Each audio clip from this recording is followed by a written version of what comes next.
जिसके डर से कांपता है चीन, जिसके शौर्य गाथा से पाकिस्तान की उड़ जाती है नींद, जिसका लोहा मान चुकी है दुनिया, माउंटेन पर इससे बेहतर लड़ाका नहीं कोई। ये है टूटू रेजिमेंट। देहरादून से करीब 100 किलोमीटर दूर बसा है चक्राता। ये वो प्रतिबंधित इलाका है जहां केंद्रीय गृह मंत्रालय की अनुमति के बिना किसी भी विदेशी नागरिक को जाने की इजाज़त नहीं है, क्योंकि यहीं पर है टूटू रेजिमेंट का ट्रेनिंग सेंटर। इसे SFF यानी स्पेशल फ्रंटियर फोर्स भी कहा जाता है। ये वो रणबांकुरे हैं जिससे चीनी सेना थर थर कांपती है। 2020 में लद्दाख में चीनी सीमा पर ब्लैक टॉप पर इसी SFF के जवानों ने कब्जा किया। अपने अदम्य साहस का प्रमाण टूटू रेजिमेंट ने 1971 के बांग्लादेश युद्ध में भी दिया है। यहाँ इनके जवानों को स्पेशल ऑपरेशन ईगल में शामिल किया गया था। इस ऑपरेशन को अंजाम देने में टूटू रेजिमेंट के 46 जवानों को शहादत भी देनी पड़ी थी।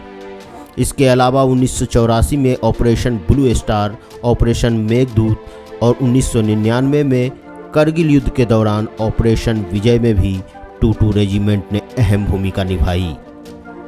इस रेजिमेंट के जवानों का सबसे बड़ा दर्द ये रहा है कि इन्हें अपनी कुर्बानियों के बदले कभी वो सार्वजनिक सम्मान नहीं मिल पाया जो देश के लिए शहीद होने वाले दूसरे जवानों को मिलता है।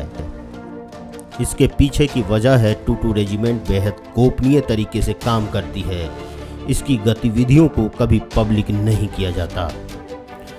बीते कुछ सालों में इतना फर्क जरूर आया है कि टूटू रेजिमेंट के जवानों को अब भारतीय सेना जितना वेतन मिलने लगा है। इस रेजिमेंट की रिक्रूटमेंट भी पब्लिक नहीं की जाती। टूटू रेजिमेंट में आज कितने जवान हैं, कितने अफसर हैं, इनकी बेसिक एडवांस ट्रेनिंग कैसे होती है और ये कैसे काम करते हैं, यह आज भी एक रहस्य ही है। टूटू रेजिमेंट की स्थापना साल 1962 में हुई थी। ये वही समय था जब भारत और चीन के बीच युद्ध हो रहा था।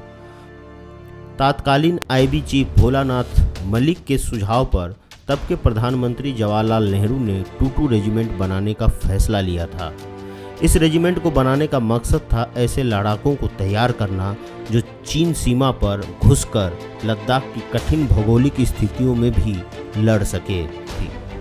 इस काम के लिए तिब्बत से शरणार्थी बनकर आए युवाओं से बेहतर कौन हो सकता था। जिस चढ़ाई पर लोगों का पैदल चलते हुए दम फूलने लगता है, ये लोग वहीं दौड़ते खेलते बड़े हुए थे। इसलिए तिब्बती नौजवानों को भर्ती कर एक फौज तैयार की गई। भारतीय सेना के retired major general Sujan Singh को इस रेजिमेंट का पहला IG नियुक्त किया गया। सुजान सिंह दूसरे विश्व युद्ध में 22वीं माउंटेन रेजिमेंट की कमान संभाल चुके थे, इसलिए नई बनी रेजिमेंट को इस्टेब्लिशमेंट टूटू यानी टूटू रेजिमेंट भी कहा जाने लगा। दिलचस्प ये भी है कि टूटू रेजिमेंट को शुरुआती दौर में ट्रेंड करने का काम अमेरिकी खुफिया एजेंसी CIA ने भी किया था।